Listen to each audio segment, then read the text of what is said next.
Bueno, buenas tardes, amigas y amigos. Yo me alegro mucho de estar aquí. Primero porque yo no sabía que en Ginebra había un club del libro en español. Casi todos los que nos movemos hacia otros territorios donde se habla un idioma diferente, siempre vamos temiendo que no nos vamos a poder entender con nadie. Y que una de las cosas que más trabajo nos va a costar es la comunicación. Y cuando yo me enteré que había un grupo de personas amantes del libro y la literatura y además del idioma español, eso me dio muchísima tranquilidad, porque no siempre la traducción, por muy bien que se haga desde el punto de vista técnico, logra reflejar lo que las personas quieren decir, porque a las palabras habría que sumarle el tono, la cadencia, la gestualidad, y entonces eh, yo estoy segura de que esta conversación, eh, yo en esta conversación voy a lograr que ustedes capten todos los mensajes, incluidos aquellos que no se expresan en palabras. Bueno, debo decirles que en Cuba hay un movimiento literario muy importante, que está, por supuesto, liderado, encabezado por un grupo de escritores que nacieron casi todos en la primera mitad del siglo XX, que ya hoy peinan canas, son abuelos, son personas que constituyen referentes desde el punto de vista literario, pero que con la revolución hemos, hemos logrado construir, por decirlo de alguna manera, ya tres generaciones de escritores y artistas que van incorporando a su obra no solo las realidades, los logros de la revolución, sino también los problemas que tiene una sociedad como la nuestra, que está tratando de transformarse a sí misma. Los que hemos estudiado historia de Cuba, no sabemos casi de memoria una, una frase de Fidel, de nuestro comandante en jefe, donde él le dice a uno de los combatientes más allegados, más cercanos, que le dice, bueno, ya lo hemos logrado todo, al fin hemos derribado a Batista, hemos conseguido lo que queríamos. Y entonces Fidel le dice, a partir de ahora todo será más difícil. Y es que realmente lo más difícil comienza cuando uno quiere transformar el estado de cosas, que no se puede hacer sin transformar a las personas, que son las responsables de todo lo que ocurre. Y entonces estas tres generaciones de escritores cubanos de lo que les hablo, reflejamos muchos de nosotros en nuestra obra. Lo mismo puede ser un ensayo como el que yo he escrito, que en obras de ficción, poesía, narrativa, el propio teatro, las preocupaciones que tenemos las personas que vivimos hoy en Cuba, que no vivimos, como dice también una canción cubana muy conocida, en una sociedad perfecta, pero que todos trabajamos para que esa sociedad se parezca cada vez más a lo que hemos soñado. Y realmente en los últimos 20, 25 años hemos tropezado con muchos obstáculos. Primero, porque desapareció el sistema social y político que nos servía de conexión con el resto del mundo, que fue llamado Bloque Socialista de Europa. Nos quedamos de pronto sin aliados y con un montón de enemigos. Y el quedarse sin aliados no solo tuvo una consecuencia política, sino sobre todo económica. Yo creo que Cuba es el único país del mundo que ha tenido que transformar los sostenes de su economía 2 veces en menos de 40 años. Es una sociedad, usted es así, lo quita todo, se queda en el aire, tiene que construirse, y después cuando parece que ya todo empieza a consolidarse, pues entonces tiene que rehacerlo nuevamente. Y eso fue lo que nos ocurrió a finales de los años 80 y sobre todo ya a partir del año 91, 92, cuando la URSS se había desintegrado y todos esos países empezaron a transformar su sistema económico y político. es que cuando yo era adolescente, tendría 14 o 15 años, en Cuba pensábamos que habíamos desterrado los prejuicios raciales y los estereotipos raciales de carácter negativo, porque era una sociedad muy igualitaria. En aquel periodo glorioso, la mayoría de las cosas las teníamos de una manera muy fácil. Nuestra familia realmente, como resultado de su trabajo esforzado, podían darnos determinados gustos, y fuimos muchachos que crecimos con muy pocas preocupaciones de tipo existencial. O sea, a nosotros nos preocupaba cómo íbamos a emplear nuestro tiempo libre, cuál era la ropa que nos íbamos a poner para la fiesta del sábado, cosas de las que le preocupan a los muchachos jóvenes. Y estuvimos muy protegidos por nuestras familias y por la sociedad. Sin embargo, en aquel momento en que parecía que habíamos desterrado todos los prejuicios, algo quedaba. Y eso tiene que ver con el título del libro. En aquella época, una de las confituras más gustadas por los niños era una especie de bizcocho, tenía un revestimiento de chocolate y una crema muy sabrosa adentro. La crema generalmente era muy clara, era vainilla, mantecado, fresa, y a aquella confitura le llamaban Altea. Y a mí, en un internado donde estuve durante mi adolescencia, ustedes saben que en los internados todos los muchachos tienen al menos un apodo. Hay quien tiene 2 o 3 más. Yo tenía un apodo y me decían Altea. Y mis compañeros me decían así, porque a mí me gustaba leer. A veces incluso no atendía a clase porque estaba leyendo un libro. Me gustaba el ballet, me gustaba ir al teatro. Y era una muchacha bastante educada. Y entonces ellos decían que yo era negra por fuera y blanca por dentro. Y déjenme decirle que yo estaba de lo más orgullosa, porque yo decía, bueno, yo soy especial. Yo me sentía especial. Y con el paso del tiempo fue que yo me di cuenta de que aquel elogio no era tan agradable nada. Yo decía, bueno, yo pensaba que me elogiaban una capacidad excepcional que yo tenía de disfrutar el arte, la literatura, la cultura. No, lo que me estaban diciendo es que los negros no son como yo, no les gustaba el teatro, no les gustaba leer, no se portaban bien en la escuela, no sacaban buenas notas. Pero eso, por supuesto, ya lo comprendí saliendo de la adolescencia, ya casi entrando en la adultez. Y eso es lo que viene a demostrar que todavía en aquella época, donde la revolución había hecho una obra tan grande, donde las diferencias sociales estaban reducidas al mínimo, todavía había prejuicios y todavía había estereotipos para inferiorizar a determinadas personas en virtud de cualidades que son accidentales. Hoy por la mañana me estaba haciendo algunas historias familiares Oscar, el vicepresidente del Tribunal Supremo, y me decía que ellos son 3 hermanos, que no parecen hermanos, porque son de colores diferentes. Y en Cuba eso es muy normal, que en una familia haya incluso hermanos o padres e hijos que tienen colores diferentes. Y que bueno, es en virtud de esa genética tan caprichosa que tenemos los caribeños. Ustedes saben que en el Caribe todo se mezcló. Hasta los escandinavos que están tan lejos fueron a parar al Caribe. Ahí hay ancestros de todas partes del mundo. Y entonces, producto de esas mezclas, nosotros tenemos ese espectro de colores tan llamativo. Y a mí me parece que tan interesante que tenemos los que vivimos en el Caribe. Cuando llega la crisis económica de principios de los 90, las familias empiezan a depender no solo de las políticas del Estado, sino también de las redes de cooperación que pueden organizarse a nivel familiar. Y entonces empiezan a acentuarse las diferencias porque hay personas en Cuba de origen muy humilde, muchos de ellos mestizos y negros, que siempre han vivido en Cuba y que no tienen en ninguna parte del mundo un familiar que los pueda ayudar. Había otras familias donde una parte de ellos habían emigrado, estaban radicados en Estados Unidos, estaban radicados en Europa, y esas familias ayudaban, muchas veces remesando algunos dineros.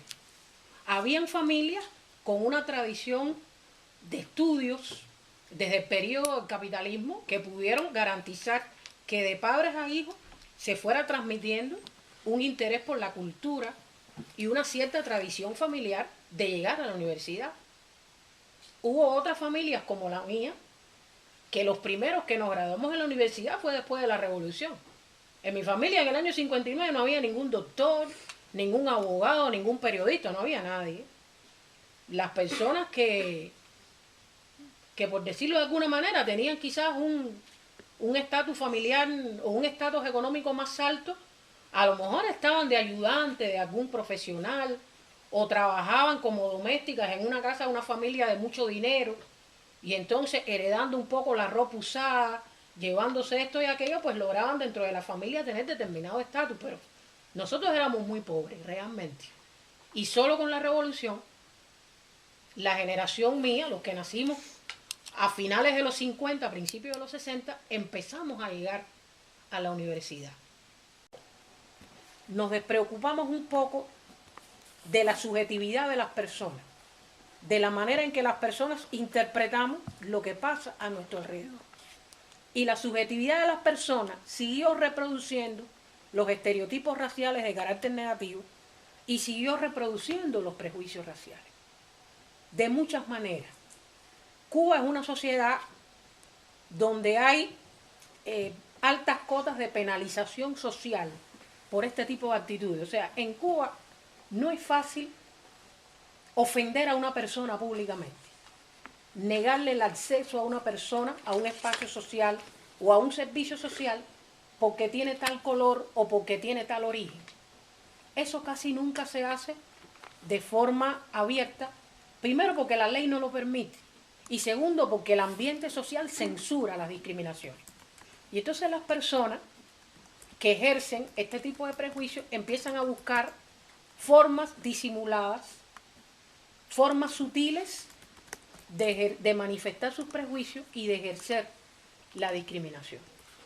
Y el libro trata de un poco desentrañar, un poco explicarse cuáles son esas formas sutiles, esas formas disimuladas de manifestar el prejuicio.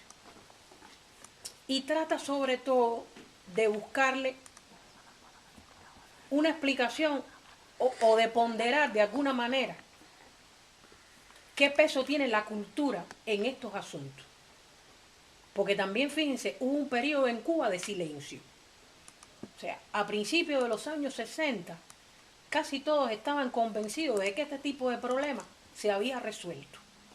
Cuando llega la crisis económica y empiezan a manifestarse esas actitudes individualistas, es que decimos, un momento, este problema no está resuelto. Este problema tuvo una solución parcial, se atenuó producto de la presión social y ahora, en que las desigualdades empiezan a manifestarse, todo eso hizo así y salió.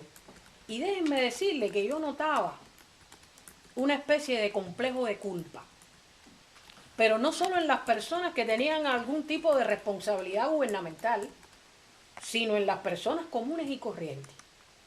Y nos sentíamos tan avergonzados de no haber resuelto eso, que la gente prefería no hablar. Y ustedes saben las consecuencias que tiene no discutir un problema. Eso pasa en el matrimonio, eso pasa en la familia. Cuando hay un problema que no se discute, siempre hay como una tensión. El ambiente está así como enrarecido, porque las personas, por la manera de mirar, por la manera de actuar, demuestran como una especie de insatisfacción, de disgusto, pero no lo dicen. Y con este problema en Cuba estaba pasando algo parecido. O sea, muchos, la mayoría, nos sentíamos muy incómodos, pero hubo una etapa en que prevaleció, era como un pacto social, era como un pacto de silencio, y la gente no hablaba de eso. Y gracias muchas veces a los escritores, a los artistas y a la visión de Fidel, porque él no se le escapa nada, es en el año 90 y tanto que en un congreso de la Asociación de Escritores y Artistas de Cuba, un delegado medio que enuncia el problema y Fidel hace un largo razonamiento sobre eso y empieza a hablar de los factores de carácter cultural. Cuando yo fui a hacer la investigación, por eso traté no solo de explicarme qué pasaba en Cuba, sino en países que tienen una historia parecida. Países que fueron colonias de las potencias europeas, países que fueron impactados de una manera o de otra por la trata esclavista, países en los cuales las actividades económicas principales, ya fuera el azúcar, el café, el tabaco, la ganadería, se hicieron con mano de obra esclava.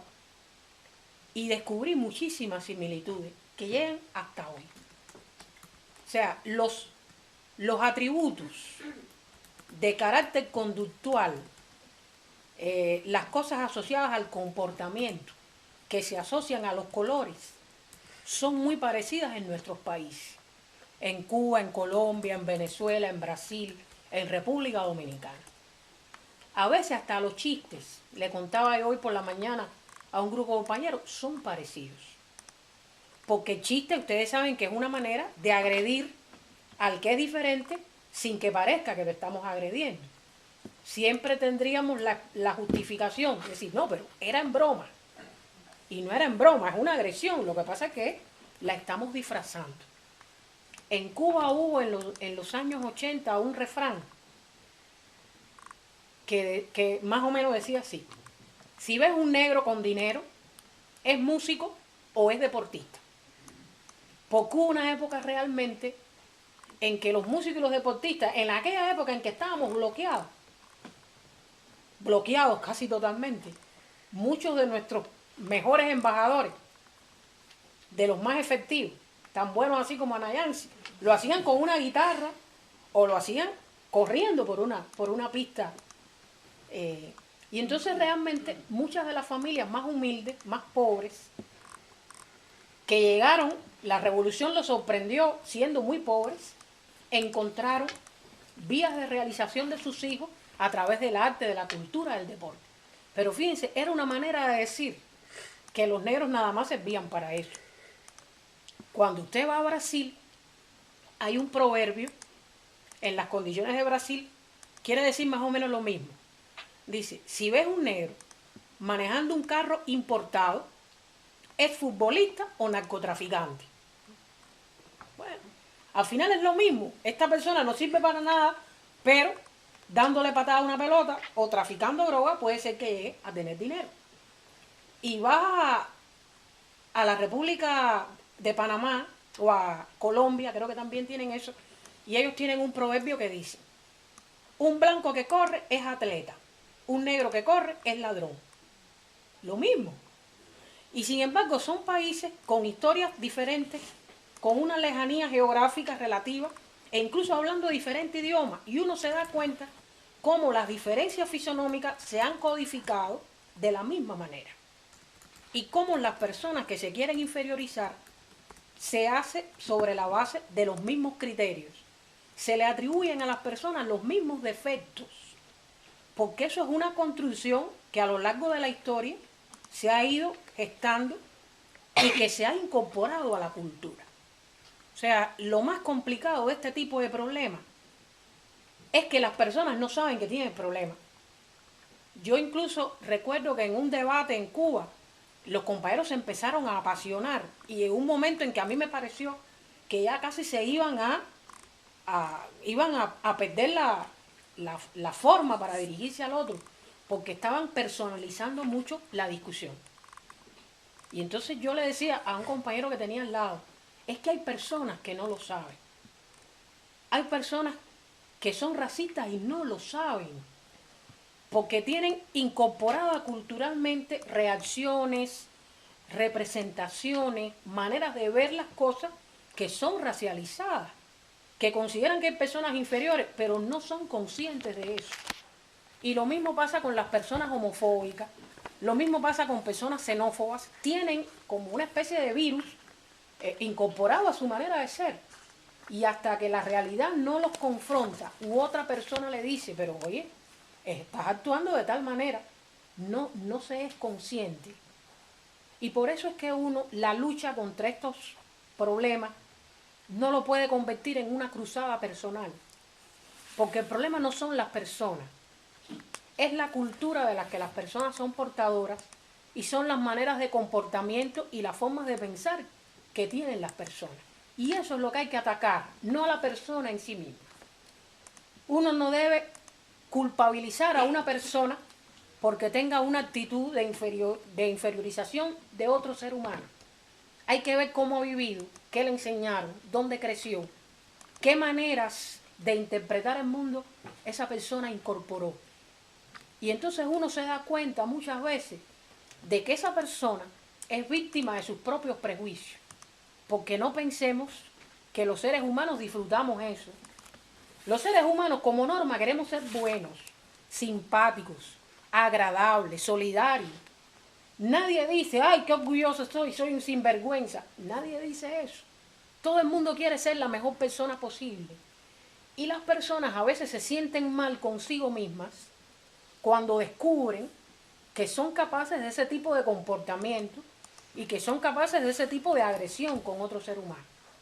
Y por eso hay que conversar mucho, hay que hacer muchas campañas de bien público, hay que lograr que cada persona sea capaz de entenderse mejor, de vigilarse mejor, de atajar aquellas manifestaciones, aquellos pensamientos que pueden inferiorizar a otros. El libro se trata de eso. Es una mezcla, no es muy académico, fíjense, o sea, no es un texto académico. Aunque ustedes vean que tiene muchas referencias bibliográficas, es una mezcla de investigación con testimonio. A mí me pareció serio. Hubo alguien que me dijo que no lo hiciera, pero yo lo hice y después me gustó cómo quedó. Ustedes van a ver cosas que yo cuento de mi vida mezcladas con los resultados de las investigaciones, opiniones que me dieron otras personas. Yo hubo un momento en que me sentí mal porque me pareció quizás un poco lastrada por ese periodo de silencio que les expliqué. A mí me pareció que yo estaba siendo muy dura ante una situación y entonces me detuve, dejé de escribir y me fui a la calle a hablar con personas. Tuve unos encuentros maravillosos con unos muchachos que estudian en una escuela al lado de mi casa. Me enseñaron muchísimo, tenían entre 12 y 14 años. Además de divertirme mucho con ellos, aprendí mucho. Porque ellos me hablaban y yo me daba cuenta de cómo en sus familias se atendían esos asuntos. Me reuní con obreros, con profesores. Bueno, fueron como 14 meses de una actividad muy provechosa conversando con las personas. Y entonces debo decirle que esos encuentros, una parte de ellos ratificó, afirmó lo que ya yo había escrito, pero otros me demostraron que yo estaba equivocada y que la mayoría de las personas no veían el asunto como lo veía yo.